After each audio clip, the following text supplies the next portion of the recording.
ನಾವಿವತ್ತು ಬಂದಿರೋದು ಪ್ರಜ್ಞಾ ಆಶ್ರಮ. ಇದು ಬಂದು ಬುದ್ಧಿಮಾಂದ್ಯ ಮಕ್ಕಳ ಆಶ್ರಮ. ಇದಿರೋದು ಬಿರುಮಲ ಗುಡ್ಡ, ಪುತ್ತೂರು ತಾಲೂಕು, ದಕ್ಷಿಣ ಕನ್ನಡ, ಕರ್ನಾಟಕ. ಸೊ ಇಲ್ಲಿ ಫಸ್ಟಿಗೆ ನಾವು ಬಂದಿರೋದು ನನ್ನ ಮಗನ ಬರ್ತ್ಡೇಗೋಸ್ಕರ. ಇಲ್ಲಿ ಬಂದಾಗ ಬರ್ತ್ಡೇ ಅಂದಮೇಲೆ ಏನಾದರೂ ಸ್ವೀಟ್ ಕೊಡಬೇಕಲ್ಲ. ಆಗ ಇವರು ಹೇಳಿದ್ರು ಇಲ್ಲಿ ಶುಗರ್ ಪೇಷಂಟ್ಸ್ ಇದ್ದಾರೆ, ಸೊ ಸ್ವೀಟ್ ಸ್ವಲ್ಪ ಅವಾಯ್ಡ್ ಮಾಡಿ ಅಂತ.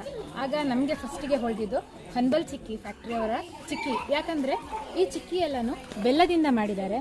ಇದರಲ್ಲಿ ಅಷ್ಟೊಂದಾಗಿ ಶುಗರ್ ಬಳಕೆ ಇಲ್ಲ. ಬೆಲ್ಲ ಶುಗರ್ ಕಂಪೇರ್ ಮಾಡಿದರೆ ಬೆಲ್ಲ ಓಕೆ ಅಂತ ಹೇಳಿಬಿಟ್ಟು ನಾವು ಚಿಕ್ಕಿನ ಆಪ್ಷನ್ನ ಸೆಲೆಕ್ಟ್ ಮಾಡಿದ್ದೀವಿ. ಬನ್ನಿ ಇವಾಗ ನಾವು ಅಗಸ್ತ್ಯನ ಬರ್ಡೇ ಲೆಕ್ಕದಲ್ಲಿ ಈ ಚಿಕ್ಕಿನ ಇವರಿಗೆ ಕೊಡೋಣ.